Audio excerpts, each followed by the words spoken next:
Welcome to episode number 113 of the Marine Layer podcast. It's our minor league preview episode. We welcome on MLB Pipeline's Jim Callis to preview the Mariners' 2024 minor league season. We'll close out the show with Speak Your Mind. If you guys are listening to the podcast, just a quick heads up, make sure to download the episodes, rate and review 5 stars, leave a written review too if you want to. All of it helps us out a bunch. If you're watching on YouTube, click that subscribe button. Just takes a second to do. Like, comment, subscribe all across YouTube, and then check us out on social media. We're on Instagram, TikTok, Twitter, and YouTube Shorts at Marine Layer Pod. Let's get it rolling. The pitch from Acevedo.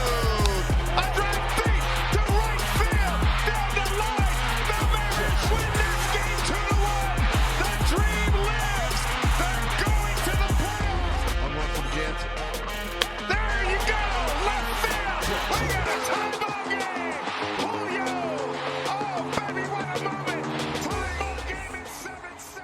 And we welcome you to this episode of the Marine Layer podcast, part of the Just Baseball Podcast Network, recording here on Wednesday, March 20th. Some breaking news coming out right before this episode, and we have to get right to it. Is Shohei Ohtani about to be a Mariner again? Is it going to happen? Oh, people are going to be so pissed off at us on social media. You all thought we were done talking about Shohei to the Mariners, didn't you? Well, nope, we're back, because guess what? This man's going to opt out of his contract with the clause, and he's going to say, man, I like that pitching staff in Seattle. I like that guy that plays center field. The Dodgers all of a sudden just weren't for me, were they? I'm going to have a change of heart. Yeah. I'm kidding, of course, but...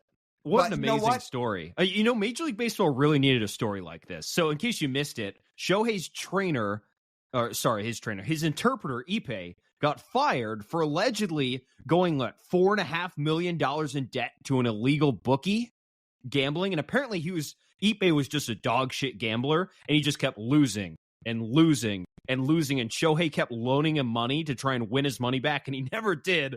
So the Dodgers just fired him today. And wow, what a story. Out of all of the people in Major League Baseball to get caught up in a gambling scandal, Shohei was at the bottom of the list. Well, and again, Shohei's not really caught up in a gambling scandal. It's just the guy that is his interpreter that's caught up in it. I will say, we say he's not, but that's his money. Well, I guess. Look, this story came out, 2 hours ago? We don't have enough details to, firmly say anything, other than he's going to be a Mariner, of course, because he's going to opt out of his contract. But yeah, with the actual story, we don't really know yet. I would be very shocked if he really did anything wrong. And if you forget, there's a clause in his contract where if there is a change of select personnel within the Dodgers organization, including Ippei, he can opt out of his contract. The whole thing. Okay, I will say, I don't know if within the clauses of that contract, Ippei's actually included. I'm guessing that means Andrew Friedman and the top people in the front office for the Dodgers is what it probably means, just so he avoids any chance of having another Angels situation. But hey, I don't know the exact terms. I mean, no, actually I shouldn't say that. I'm pretty sure Ippei is not included in this. But can we speculate just for fun to say, you know what? He's going to go be a Mariner in 2025? Sure. Yeah, I'll tell you what, you want to bring back some great Ruthless Replies segments. Let's start talking about that all of a sudden, because so many of the comments that were just gold on our Ruthless Replies segment were people getting so mad that we were trying to will Shohei to Seattle into existence. So let's bring it back. I will give Twitter credit. These are the days that Twitter is built for. I've been very entertained. Yeah. There was one of saying Ippei seeing Javi Baez over under 1.5 strikeouts or whatever, and it's Mattress Mac walking up to the casino and just shoving all his money at the guy running the I mean, it's not a bookie, but what is it? The guy at the casino, the table? teller. The teller. There you go. The dealer. At the table is a dealer. Sorry, no, it wasn't it wasn't it wasn't a poker table. Yeah, the casino teller. That's who it was. Walks up to the teller and pushes all his money at him. Or there was another, again, I'm guessing in all seriousness, Shohei didn't do anything wrong, but there was one saying Ippei sitting in the stands at Dodgers games this year as he takes the fall for Shohei Ohtani, and it's a it's a video of Frank the Tank just losing his mind at a Mets game. So, like, you're right. These are the days Twitter is built for. These are the days where, like, these are the days where people go online and are like, yeah, this is why I have this app. I will say, for as much as Major League Baseball shot itself in the foot all offseason by being boring and dragged along by one Scott Boras, this has been a really nice touch to end the offseason and get us back into the regular season. I will say, like, again, obviously, in all seriousness, like, if this is affecting Shohei, obviously we feel very bad about it. Again, I'm guessing he did not do any wrong here. I guess we'll see what comes out in the coming days. But, like, I'm sure it sucks for him that one of his closest friends won't be at his side anymore. So that part, like, again, like, of course, like, from just a basic standpoint, feel bad. But if you're just talking about memes on Twitter, like people have been online today, that's for sure. Like, people are talking about Major League Baseball all of a sudden, if you want to look at it from that angle. I just have one last thing to say on this whole situation. 1-800-GAMBLER. They make it pretty easy. Well, this is why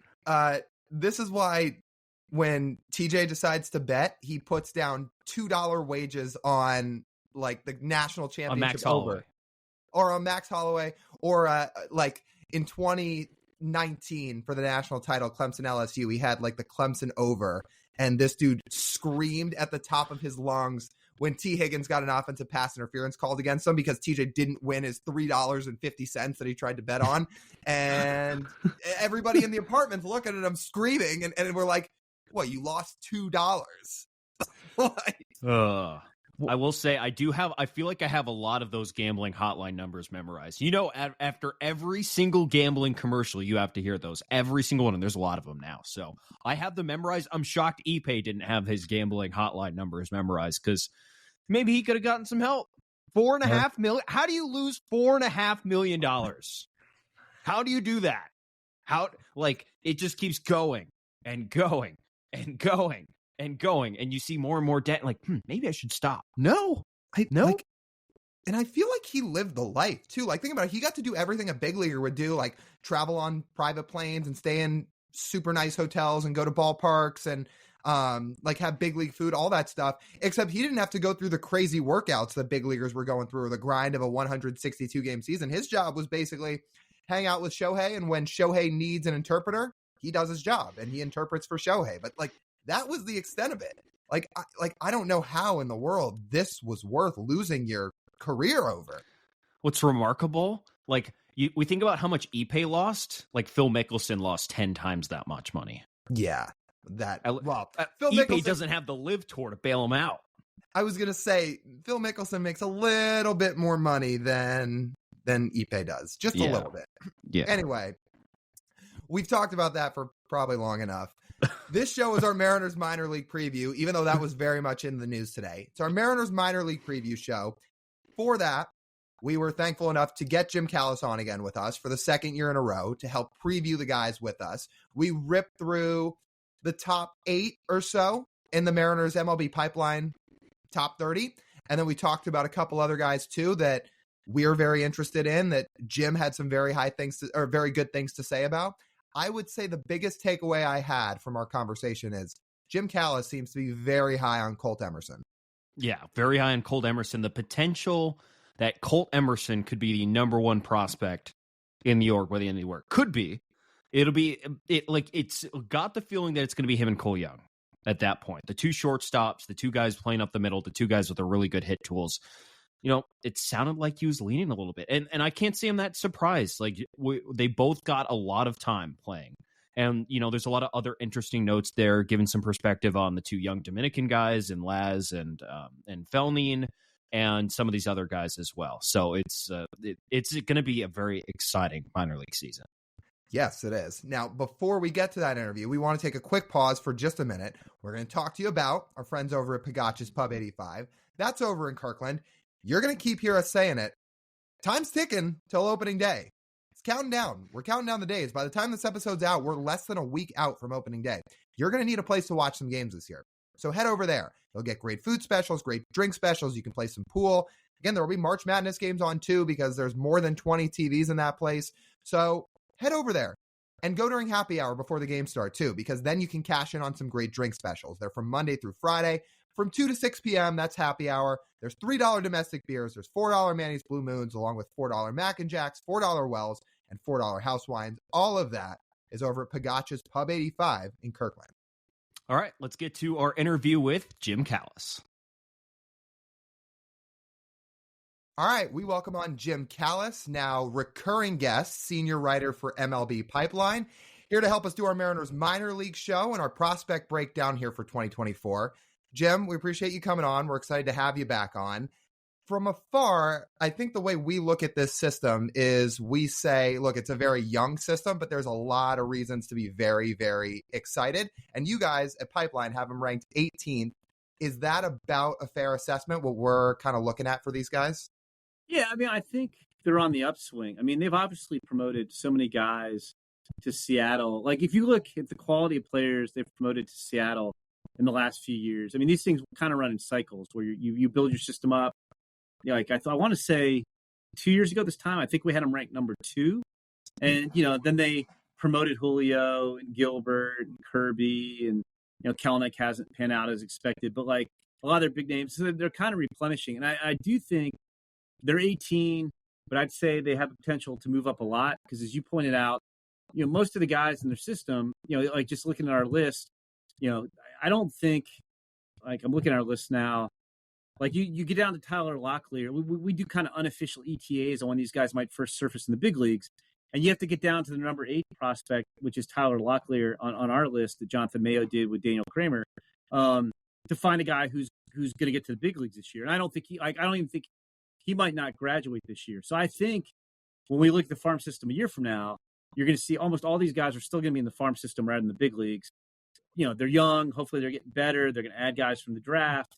You never know. Jerry can make trades, so maybe he'll trade some of these guys. But I do think that this is, like, if I'm evaluating where they're going to be a year from now, I bet they're close, a lot closer to, say, 10 than they are to where they are right now.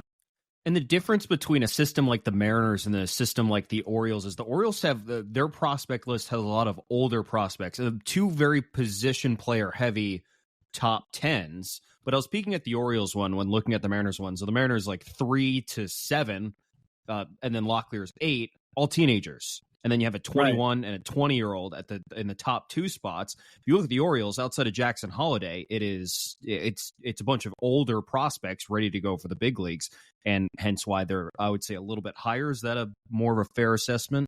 Yeah, I mean, I think we're looking at talent too, and like you're talking with their guys, your Kobe Mayos and your Heston Kjerstads and your Colton Cowsers. These are guys who've performed all the way up through AAA.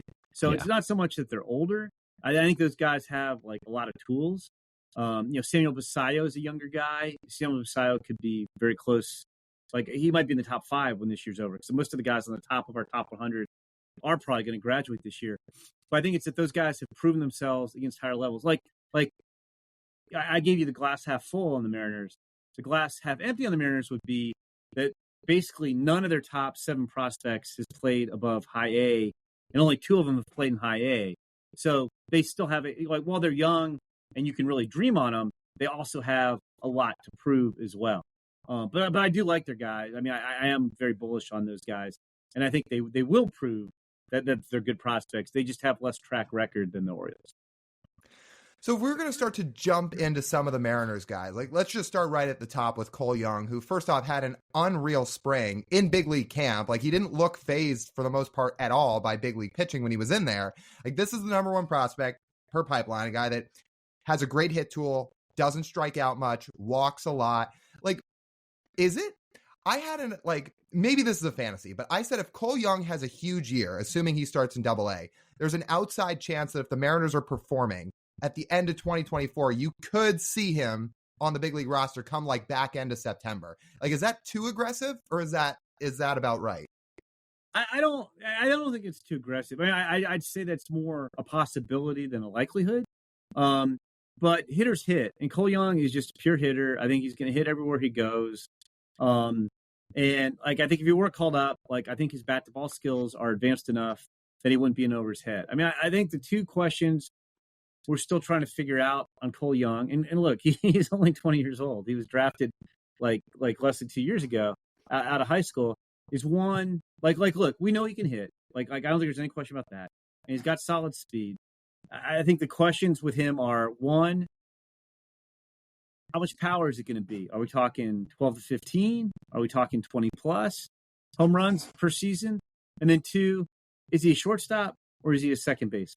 And I think the jury's still out on both of those. And I think that, obviously if we're talking that, he's the hitter he is, and he's a 20 home run guy, and he's a shortstop, then he's one of the best prospects in baseball. And if he's more of a 15 home run guy and he's a second baseman, I mean, he's still a very good hitter. He's still a very good prospect, but he wouldn't be like way up towards the top 100. So I think, and again, he's still 20. So he won't be 21 until the end of July. There's still time for him to develop and grow and get physically stronger. So I think we'll get more answers to those questions this year. But yeah, I do think the bat is gifted enough that, hey, if the Mariners were in contention and they had a need and he has the year I expect he'll have, then yeah, I could see him getting a shot in Seattle by the end of the year. Has he filled out at the plate as expected when he was for his profile when he was drafted? I guess. I mean, I'll be honest, I didn't get to Peoria this spring, so I haven't seen I don't know what he looks like this spring. I mean, I don't think he's like 6 feet tall, 5'11", 6 feet tall. So I don't think we ever thought he was going to be like a 220 pounder. Like if you look at him, I mean, just video from last year, he doesn't look skinny. I think he has put on some strength. I mean, I don't think he ever was going to be a slugger. It's just, but I mean, that's a question with all these guys is exactly how much power like you can say the same thing. I'm not saying he's in the same boat as Jackson Holiday, but same thing with Jackson Holiday. Are we talking 20 homer power? Are we talking 30 homer power? Like these guys are so young. You just don't have quite a feel for how much power they're going to have. Like with most of these guys who are gifted young hitters, the power does come last. But then there's also guys like the cautionary tale. Like, I mean, this is going to take me back a few years, but Sean Burroughs, was a great pure hitter, and the power never came, and he didn't have the big league career we thought he was going to have. And I'm not saying that's going to have with Cole Young. I'm just saying those are still the two questions on Cole Young is how much power exactly are we talking about, and where's he going to play? What gives him the nudge over Harry Ford at the number one spot? If you were to think of a reason. Yeah, we have those guys pretty close to each other in the top 100. I think we might even have them back to back, right? I'm looking here. I don't have all the placements memorized. Yeah, we do have them back to back. We have Cole Young at 37 and Harry Ford at 38. So essentially, it's a coin flip. I think, and I don't do our Mariners list, so I don't set the exact order for all the Mariners prospects. I think you can make a case, obviously, for either guy when they're back-to-back. And I think the reason Cole Young probably has the edge is, what's the most important tool? The most important tool is hit. And not that Harry Ford can't hit, but just Cole Young. Cole Young is probably the best hitter in the Mariners organization and one of the best pure hitters in minor league baseball. Now, if you wanted to flip it and say, look, Harry Ford's a catcher, and he can stay there, and he's athletic. And I think, even though he's a catcher, I think he's probably a half step quicker than Cole Young. And he's got more power than Cole Young. And he has the tools to be a pretty good catcher. You can make that argument. I go back and forth. To me, they're 1A and 1B. And it's just, that's more, what's your preference? Do you want to bet on the guy who you know is the better bat? Or do you want to bet on the guy who has more positional value and probably has a better power speed combination? Which, that said, the longer Harry Ford catches, it is going to eventually drain him of some of that speed. Now, but as we go with either guy.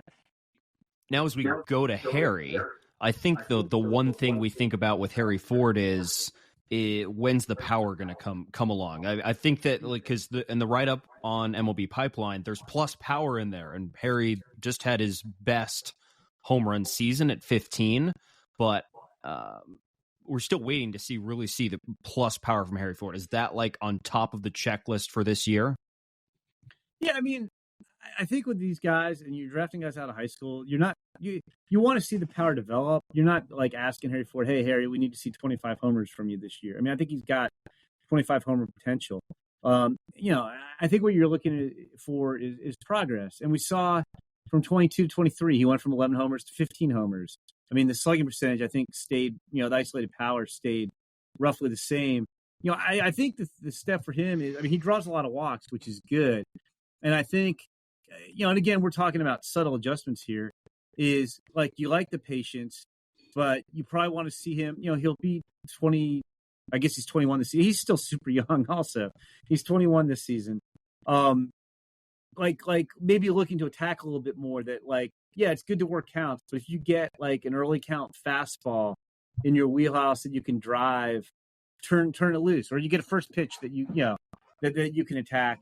Don't be afraid to do that. Not that and I'm not suggesting there's anything wrong with his approach. He's still incredibly young, and I don't think you can overstate how difficult it is just when you're a young catcher coming out of high school, like just to polish as a catcher, and you're catching much better pitchers than you ever caught when you were in Georgia high school. And the demands of, catching 70, 80, 90, 100 games a year, like that takes a toll on your bat. So I actually think the fact that he walked 100 times last year and he hit 15 homers is very positive. I do think we'll see more power. It's going to be like the catchers take longer to develop. So I think reasonable expectation would be, maybe he hits 20 homers this year. And I think that would be a really good year for him, if he continues to progress with the other parts of his game. So I remember we talked about this a little bit last year, but I do want to follow up on it a year later. I know you're not in the Mariners front office, but if you had to best guess, how do you think the Mariners will continue to manage Harry Ford and how much he catches? Because if they just let him catch all through the minors, which they very well might, at some point there's going to be some wall he run into with Cal Raleigh. So, do you think it's until he gets to the big leagues, they would wait to play him at other positions? Or do you think at any point they would start to move him around in the minors?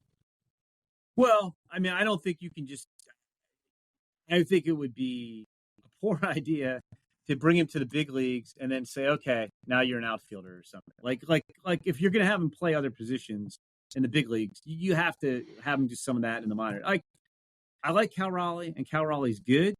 I'll give you I'll play devil's advocate on Cal Raleigh. And look, he hit 57 homers last 2 years. But he's also a career 217 hitter with a 287 on base percentage, who's 26 years old. I don't think Harry Ford's going to be ready for a couple more years. By the time, let's say Harry Ford's ready, to be an everyday player in the big leagues. It might be towards the end of 25. But realistically, we're talking about for a full season, 26. At that point, Cal Raleigh is going to be 29 years old. There's going to be a lot of wear and tear on him as a catcher. He's going to be, I think, a third-year arbitration guy, maybe a second-year arbitration guy. I might be off on that. But, catchers age quickly. And again, I'm not saying Cal Raleigh, that's going to happen to Cal Raleigh. But by the time Harry Ford's ready in 2026, Cal Raleigh might not be the Cal Raleigh you saw in 2023, if that makes sense. So, catching is just a hard position. I don't think there's any plans to not have him develop as a catcher. I also would say, let's say he's ready to be a full-time catcher in 2026, and Cal Raleigh's still pretty good. Then there's nothing wrong with having, saving the wear and tear on both guys, and Cal Raleigh catches 80 games, and Harry Ford catches 80 games, and they both play 40 games at DH, or, first base for Cal Raleigh, or, the outfield maybe for Harry Ford. This isn't the days of Carlton Fisk where one guy's going to catch 130 games. So I don't even think if Cal Raleigh's still good, that's even an issue. You just would, they timeshare it a little bit. And then at some point, Cal Raleigh, I guess I'm looking at this, will be a free agent after the 27 season when he's 30, 31 years old, and maybe at that point, maybe they timeshare for a couple of years. And then you're like, 31's old for a catcher. Who knows how he's going to play out over the next 3 or 4 years. But, you don't want to invest a long-term contract in him. And then Harry Ford becomes, the lion's share of the catching in 2028. So I don't think they're worrying about Cal Raleigh, getting in Harry Ford's way right now. And I don't think there's really any plans to develop him at a different position for now, at least in my understanding. Moving on to one of the first of 3 first-round picks from this past year's draft, Jim, Colt Emerson, feels like the guy with the most helium in this organization in the minor leagues. Is that a fair statement? Yeah, I think it could be. I mean, I think, when you compare him to Cole Young, I think Cole Young's got a better chance to play shortstop than Colt Emerson. He's quicker. Colt might wind up at third base. But I think Colt Emerson, a year from now, as Colt Emerson plays more, or even by midseason, we might have an argument. Okay, who's the best pure hitter in the Mariners system? Is it Cole Young? It might be Cole Emerson. He's that good, and I think he's got more power than Cole Young. Yeah, I just think, I do think he has helium. I do think a lot of scouts talk about him. A lot of guys loved him in the draft last year. I mean, they took him with the 22nd pick. And, there was talk that he could even go a little bit higher than that. And I think he can really hit. I think there's going to be power in there. He's pretty athletic. I mean, it's more, baseball athleticism than stopwatch athleticism, if that makes sense. I think they're going to keep him in shortstop and see if that works for a while.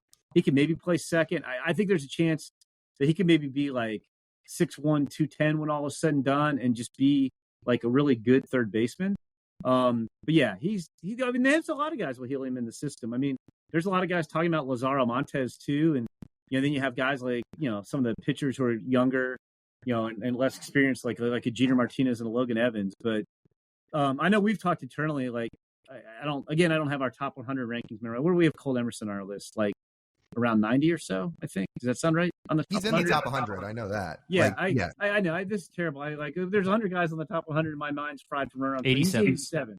He's 87. So, I think if we were putting together a list of top 5 players on the bottom half or bottom third of the top 100 who could rocket way up the list in 2024, he'd be one of them, because he can really hit. He's one of those guys. Every area scout I talked to loved that guy. Everybody saw that guy last year, loved him. And I think he flew under a little, he's from Ohio, whatever reason, flew under the radar a little bit, but I don't think that's going to last for too much longer. I agree with his healing. Cole Young and Harry Ford could have the seasons we expect. And it's not out of the question that by the end of 2025, that Cole Emerson, end of 2024, going into 25, that Cole Emerson's regarded as the best prospect in the system. He's got that kind of ceiling. So what happened with him after the draft? Kind of in a positive way. I mean, I guess at least from your perspective and from people you've talked to internally, it sounds like a lot of people were very high on Cole Young. And look, the guy was a first rounder out of high school. Clearly he did a lot of things right. But it felt like, at least in some Mariners circles, that once he got down to Arizona after the draft and once he started playing in complex league games, it felt like all of a sudden, like a switch was flipped with a lot of people saying, oh, this guy's upside is crazy. I think it's more of a fan perception, really. I think everybody knew he was pretty talented. Like I said, everybody I talked to loved him. And I think it's just, we can debate how much Arizona League or Arizona Complex League numbers matter. He hit it was 8 games, but he hit 536 with a 14-15 ops. And I think that it's dumb. It shouldn't work that way. But just those 8 games were so ridiculous that I think Mariners fans all of a sudden are like, whoa, like years ago, Tuiasa Sopo did this probably 20 years ago in the Mariners system. And everybody's like, oh, this guy could be really good. And he was a big bonus guy. He was a guy who was going to play quarterback at University of Washington. I think he got $2 million when that was easy first round money. And he didn't wind up being that kind of big league player. And I think Cole Emerson's a better prospect. He was more highly regarded coming out of the draft. But I do think the numbers were so insane. And then he hit 300 in low A. So he ends his pro debut hitting 374 with a 1045 ops. And he'd be the same player. But if he hit 274 with an 845 ops, I don't think he'd get as much hype in prospect media as he does. Which, again, I'm not saying that even makes sense. But I just think those numbers are so loud that it just opened, again, not scouts' eyes and not the Mariners' eyes. And, I'm not trying to act like I'm Mr. Know-It-All, but I do Ohio for the draft. And I knew Cole Emerson was really, really good. But I just think when the guy goes out, and even though it's a 35-game debut and he puts up crazy numbers like that, it opens a lot of people's eyes. If he'd hit 274, like I said, with an 845 ops, I think people would be like, oh, Cole Emerson's a nice player. And again, I'm not even saying it makes sense, but I'm just saying I haven't covered this for 30 years. That's just the way it goes. When you have a first-round pick and he goes out and puts up huge numbers, and granted, this is a high school player from Ohio. It wasn't like he was a big-time name. He wasn't in the College World Series. People didn't know who he was. I just think the performance really opened the eyes to what kind of player he is. Okay, Jim, plenty of people in Seattle are very, very excited already about what Lazaro Montes could do. And I know last year when we talked, you said, look, I think a big key for him is going to be cutting down the strikeout rate in 2023 and see how he can do that.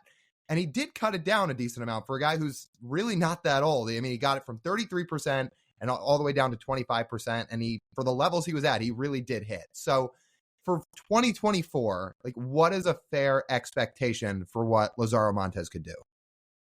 I think you're just hoping he does more of the same. Like you said, he cut it down.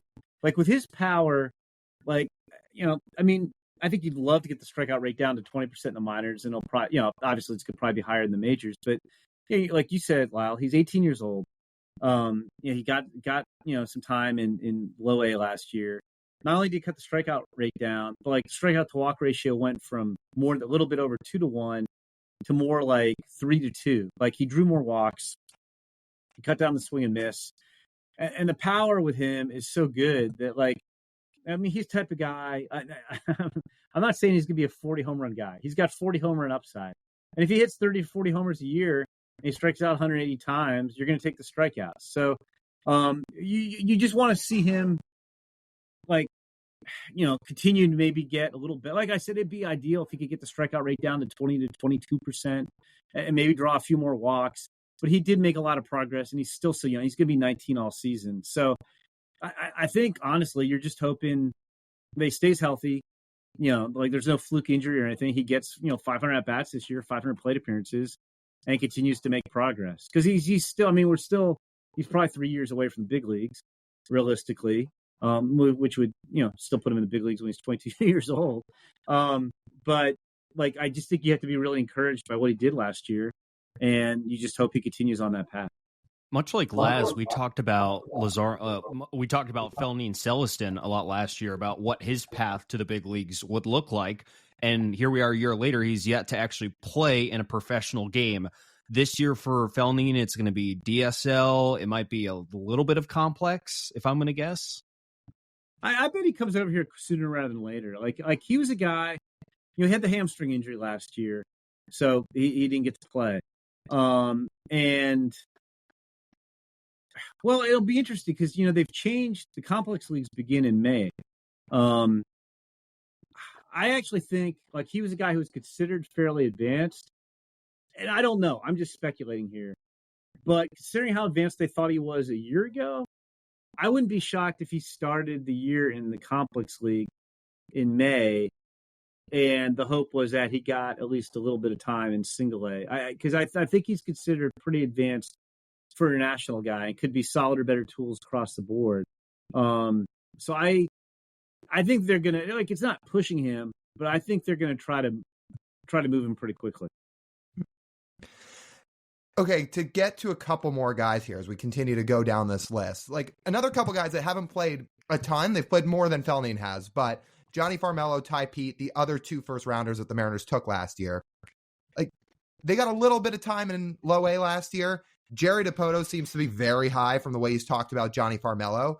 Like, again, kind of with these guys, like, what is another kind of reasonable outlook on the 2 of them as they enter their first year of real professional baseball in a full season extent? Yeah, I mean, I think they're both talented guys. Like, I think, like, compared to Cole Emerson, I just think Cole Emerson's, like, on a different level as a hitter. So I think with Cole, like, he's probably going to move quicker. I could see Farmello and Ty Pete, who are really interesting guys, need a little bit more time to adapt to pro ball. They might, I don't think they're going to come in at 374. Like, Farmello didn't play last year. Pete did play a little bit. He struck out 30 times in 24 games. Like, I think they're going to need more polish. They're more raw at the plate. Now, they both have interesting ceilings. I mean, Farmello can really run. He's probably the quickest player of those 3 guys. There's some power in there. It's just the swing. The swing isn't like your picturesque left-handed swing. And so, like, there's some like guys love the athleticism. Some scouts question the bat a little bit. Ty Pete has, like, monstrous bat speed. Like, I mean, he's a potential, 2020, homer steal guy down the road, like, really big arm. But, like, I think, like I said, like, I think both those guys, I like them both. Like, Cole Emerson, like I said, I think Cole Emerson's going to jump up our top 100 prospect list this year. I think Farmello and Pete, like, are going to need longer to develop at the plate. I don't necessarily think they'd be top 100 guys by the end of 2024. Maybe by the end of 2025, they both have upside, but I think they're going to need more time to develop. The eighth guy in the MLB pipeline top 100 is Tyler Locklear, a guy you mentioned out of this entire group that we've talked about today is the most likely to make it to the big leagues this year. Does he have anything left that he actually needs to prove in the minors? Yeah, I mean, I think Tyler, you kind of know what you're getting. It's power over hit. There's going to be some swing and miss with Tyler. He will draw some walks. He was banged up last year, so he really hasn't played that much above high A. He got 22 games in Double A, played in the fall league. So I think he's got to hone the approach a little bit more. I think realistically, like I know they've tried him at third. I think he's realistically a first baseman at the big league level. He played first base exclusively in the AFL. So I don't know if they're just going to keep him solely at first base and let the bat develop. I mean, I think what you're kind of hoping with him, honestly, is that he becomes a player similar to what Ty France is right now in the big leagues. But he really only has I think 20 or so games above high A. So I think he probably needs to face upper level pitching. I think he could be up at the end of the year, but even realistically, I don't think he's going to get, if he comes up, I don't think it's going to be like it's an everyday player getting a lot of at bats. I think it'd be more like he'd come up late in the year or, if they have an injury and they need him. I think he does need a full year of at bats against upper level pitching to prepare him for the big leagues.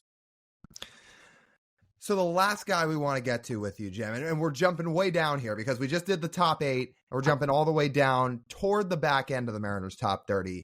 It's Logan Evans. So a guy that was drafted in the 12th round last year, to me, from afar, I'm not saying the profile is exactly the same, but from the way he's pitched in the spring, the way people have started to talk about him, the way people have hyped up his stuff, it almost feels like some similarities are there between him and Brian Wu in the sense of numbers in college were not good. Mariners clearly identified something with his stuff. And now that he's gotten into pro ball in a very, very short sample, he's starting to draw some eyeballs. Is it fair that he's warning some decent hype all of a sudden? Yeah, I mean, I think people are excited. I mean, we'll see how it holds up for full season, but I think he's thrown a lot harder. The pitch shapes are better. You're looking at a guy who could be plus or better fastball, plus slider. When you see a guy's stuff take a jump like that, and he pitched pretty well for 15 innings last year after the draft. He didn't pitch a ton. I think the biggest question is the hype's definitely warranted. He threw well at the end of last season in 15 innings, and he's been really exciting in spring training, and he looks really interesting. How's this stuff hold up over a full season? He's fresh out of college where he pitched once a week. Now he's going to be pitching every 5 or 6 days. He's going to pitch more innings than he's ever pitched before.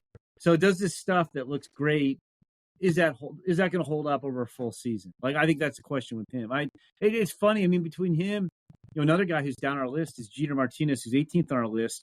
And Jeter Martinez's stuff has looked really, really good. I think he's been up to 98. The secondary stuff's it seems like it's making a jump. And again, it's the same thing. His stuff jumped a lot he went from 89 to 90 to 93, 94 last year to now he's touching 98 in spring. Let's see how, and he's still young. I guess we're going to see him probably in the complex league to start, and maybe we'll see him a little bit in A-ball toward the end of the year. But every year in spring training, there's guys you're wow, their stuff looks great. Okay, now let's see what it looks like 4 or 5 months from now. Can they sustain it? And it is exciting. I mean, both Logan Evans and Jeter Martinez, I think, have opened eyes, and both the Mariners are excited. I know scouts from other teams are curious. These guys have made a jump in spring training. What's it going to look like in the regular season? Last thing for me, Jim, you mentioned Jeter and you mentioned Logan Evans down outside the top 8 of which we've mostly highlighted here in this interview. Who else outside of the top 8, if there was a guy or two you were to pick that could jump up these rankings or look a lot better than they had in a previous season, this upcoming season, who would it be? Yeah, I think the biggest name for me would be Teddy McGraw, who the Mariners drafted in the 3rd round last year out of Wake Forest. And he didn't pitch all year because he had Tommy John surgery. It's interesting. I mean, you think about Wake and all the pitching they had. They had the best pitching staff in the country last year because they had Brett Lauder went 7th overall.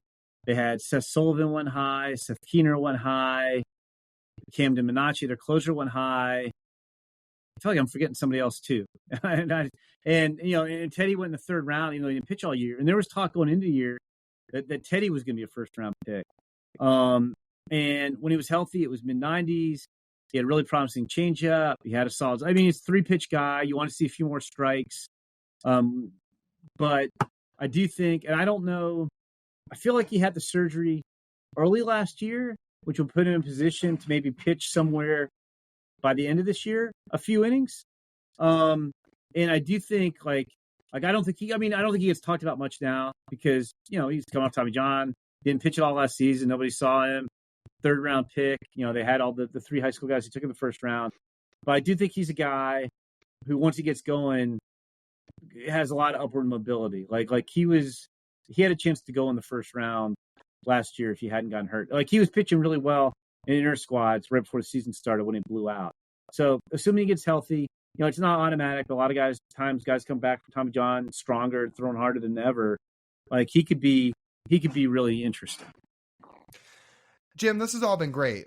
As always, we always appreciate you breaking everything down for us. Certainly Mariners fans are excited to see a bunch of these guys. I'm sure after listening to you talk about a bunch of them, they should be even more excited. So we appreciate all the information, and we hope to talk to you again soon. Yeah, no, that would be great. And like I said, at the top, I do think, even though they're ranked 18th right now, we probably have the numbers somewhere. I don't have it in front of me. They probably have one of the youngest top 30s out there. They just have they brought in a lot of super young guys internationally through the draft. They drafted some high school guys who I think are going to be in the system for a couple of years. So I really do think this usually runs in cycles. They were 2 a couple of years ago. Now they're 18. I could see them a lot closer to 10 by the end of this year. And it wouldn't surprise me if they had close to say, unless Jerry goes and makes a bunch of trades, he's trading prospects for veterans. That in a couple of years we could see them pushing up in the top, close to the top 5 again. Because there is a lot of exciting young talent in the system. Awesome stuff from Jim Callis. Before we get to Speak Your Mind, let's hear a word from our friends at Simply Seattle. Opening day is nearing, like Lyle said earlier in the episode, and the best way to go to opening day is have some fresh gear, and Simply Seattle makes some of the best gear, the best Mariners gear in the Pacific Northwest. You can find them online at simplyseattle.com and use our code Marine15 for 15% off your order. If you're a Mariner fan, Seahawk fan, Husky fan, they have you covered. Go check them out at simplyseattle.com. Use our code Marine15 at checkout. Let's get to Speak Your Mind. Okay, Lyle, what is on your mind this week? So I've been wanting to save this one for till we got a little bit closer to the start of the year. And now's a pretty good time to talk about this. But for most of you that listen to the podcast, I would guess a lot of you also watch our stuff on social media. I'm guessing the way some of you found us is because you'd see our stuff on social media. Well, if you notice, when we post show clips from the show, there's usually a song that we use pretty regularly. We usually use the same instrumental version of a song in all of our clips, or I'd say at least 90% of them. So that song, for those who don't know, is a song called Teal Sleeves. It's a song by a guy named Don Dishes, who is a local artist who we've gotten to be friends with over the last year or so. TJ's never actually met him in person, but we've talked over Instagram DMs, and I have met him a few times out at the ballpark during the year. Awesome dude. He's about our age, local artist, trying to make his way through the music industry, which, anybody who has a passion like that and wants to put their head down and try to do what they love, kind of like the two of us are trying to do with what we're doing in our careers, that always resonates with me. So it was cool to meet him when we met him at the ballpark, and he was telling us, hey, I'm a local artist. This was all the way back in July. And he says, you should check out some of the music I do. Some of it's Mariners related. And he sent us the main song that he made. It's probably his most popular one to date. It's called Teal Sleeves. It's all about the Mariners, hip hop song, tone, the beat of it's really good. The lyrics of it are really good. And we said, look, we really like this song. It's really cool. The only thing about it is I don't know if the words would work to use in our song because it would be musical lyrics of a song talking over us. But we said, if you send us the instrumental version, we definitely use it. So he sent us the instrumental version. We started using it. We've used it ever since. We think it's a really good tune. And the actual lyrics to the song, when you want to just go listen to the song on Apple or Spotify, it's awesome. I think this should be the official song of Mariners fans. And they play it throughout the ballpark sometimes. So I'm rambling on here a little bit in my opening monologue about it, but point being, like, this is just our chance to support a local artist a little bit, and also let you guys know, like, there's a cool song about the Mariners out there if you want to go listen. It's about the current guys on the team too. Well, when I get to the ballpark, Lyle, you'll have to introduce me, because right. I know the beat like the back of my hand, because we use it so often. So, and the song's really good. So I look forward to getting to meet Don Dishes, hopefully this season. It's all about, we talk about like the space we have here on this podcast. It's like, it's about community building. Like, that's certainly part of the community, right? Mm-hmm. It's all like local people trying to make it in around a certain venue. And like you said, one of his songs is around the baseball team in town, just like this podcast is around the baseball team in town. And, that's where the communities intertwine. And it's really cool to see stuff like that. It's very cool. Like, again, I remember listening to it. I was like, oh, this is really cool. Like, and a bunch of the guys follow him on Instagram too. Like clearly there's players on the team that have heard it. And I'll stress this again. They play it in the ballpark. I don't know if they play it during the game, but it's absolutely been on the PA system pregame, during batting practice, when people start to file into the stadium. In fact, I've seen some of his Instagram stories where he'll post himself at the ballpark, like a video of him, and you can hear the song playing throughout the ballpark, which is super cool. That has to be super cool for him. It's like, that's my song playing for my favorite baseball team, and players know it. So I would encourage all of you guys that if you're looking for some more Mariners content, and in a way, like, this is Mariners content, it's a song about the guys on the team, like, go check it out. I genuinely think it's a very good song. I think he's a very talented artist that's trying to just make his way up in the music world. And again, if we have any chance to support people in the local community, we want to take the chance to do it. And now we're doing it right here. So shout out to you, Don Dishes. I'm sure we're going to see you at the ballpark this year. He's always at a lot of games. And you know what? Keep making all the music you do, because it's really, it's good stuff. And for those listening to this podcast, listen for it at the ballpark. So that was my Speak Your Mind. Hopefully that resonates with some people. My Speak Your Mind this week, I'm a hypocrite. Do you want to know why? Oh, I'd love to know why. You'll find no bigger anti-college basketball fan than me. I think college basketball is unwatchable for the most part. It's just like not my jam. I don't even watch the NBA, and they actually make the baskets. Now you take away the basket making ability of a lot of these teams, and it's kind of hard to sell. But this week's been rolling around. Here we are recording on Wednesday. The round of 64 of the NCAA men's basketball tournament starts tomorrow. And I gotta say, I'm actually kind of looking forward to watching the games. Wow. Did I say that loud enough? I am actually looking forward to watching the first round of games tomorrow. What? And more importantly, I watch a lot of TikTok, and I've really found this week I've gotten back into the niche of the bracketologists and the championship predictors. I love like the fact that people have figured out that the last like 25 national champions are like top 57 offense, top 37 defense on KenPom. They're ranked in the top 12 of the week 6 AP poll. They don't lose in the first round of their conference tournament. They don't have a first-year head coach, and all those parameters, everything checks out.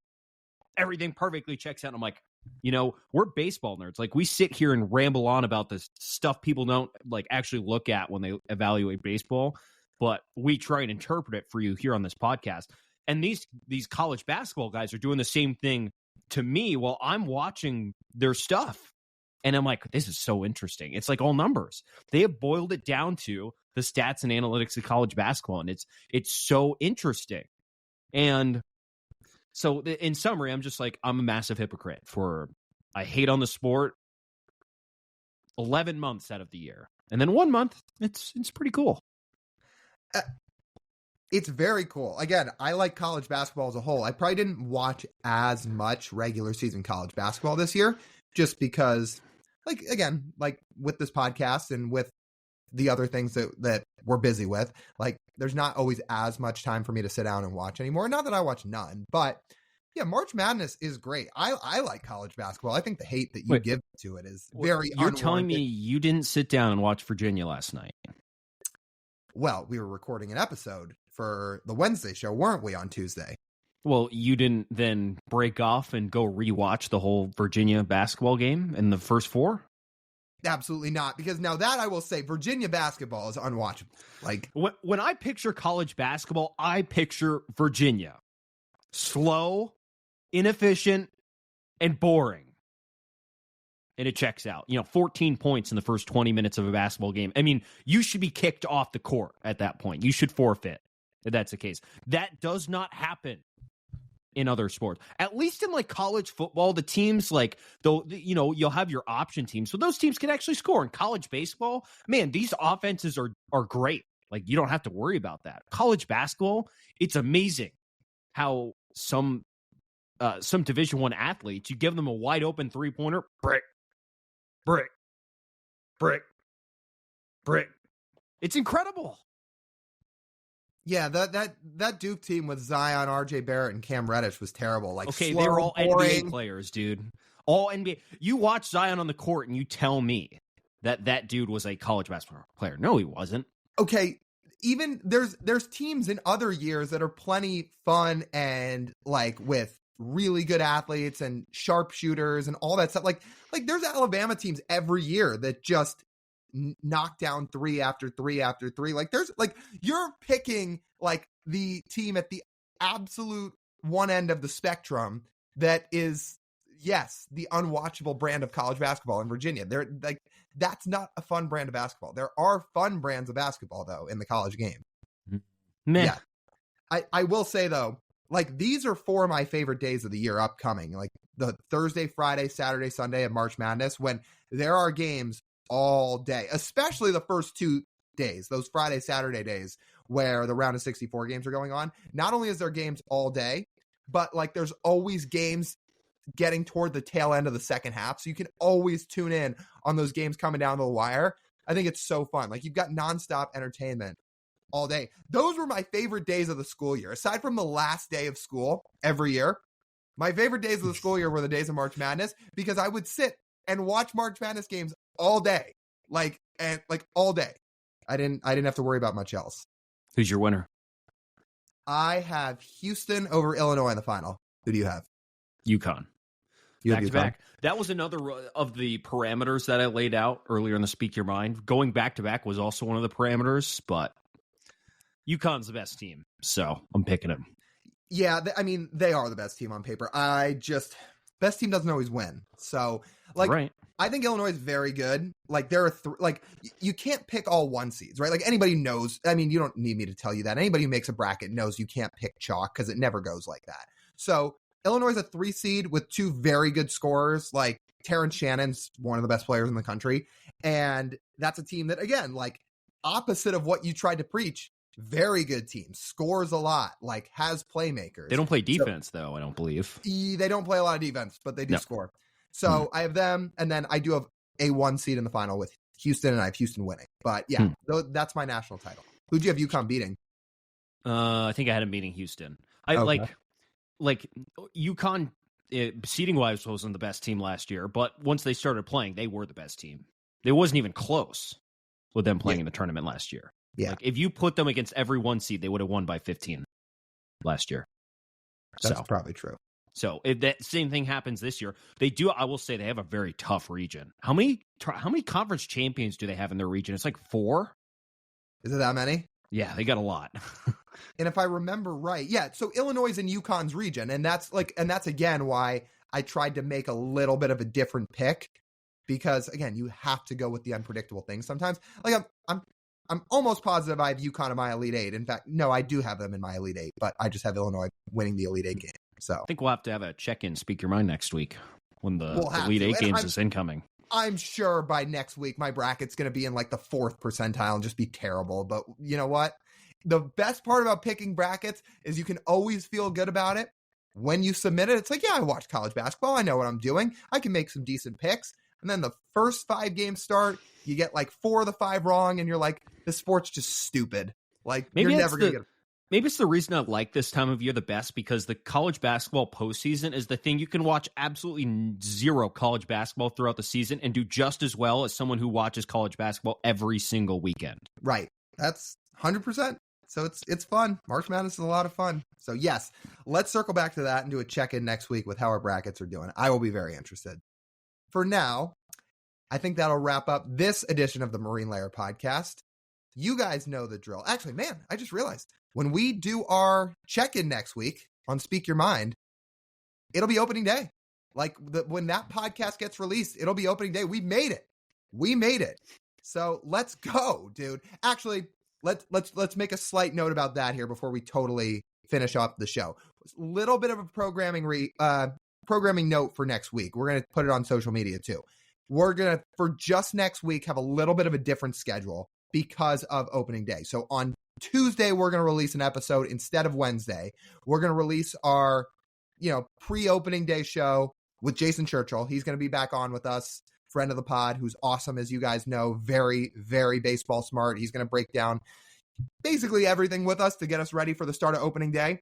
And then on Thursday, like Thursday morning, we're going to release a show instead of Friday, where we're going to put out our season predictions, like either like some win totals, some home run totals, like who's going to lead the team in certain categories, all that stuff. So check that out. That's just a note for you guys. Tuesday, Thursday shows this next week. And then after that, we'll be back to the normal Wednesday, Friday. So just wanted to make a quick note of that. But other than that, yes, that'll wrap it up for this edition of the Marine Layer podcast. You guys know you want to listen to the full podcast. Make sure to download, subscribe, or download the episodes. Leave a 5-star review if you're listening. Rate and review. And if you're watching on YouTube, make sure to like, comment, subscribe, and go follow us on social media where we're always doing a bunch of stuff. That's Instagram, TikTok, Twitter, and YouTube Shorts at Marine Layer Pod. That's TJ. I'm Lyle. As always, we thank you guys for tuning in. We'll talk to you soon.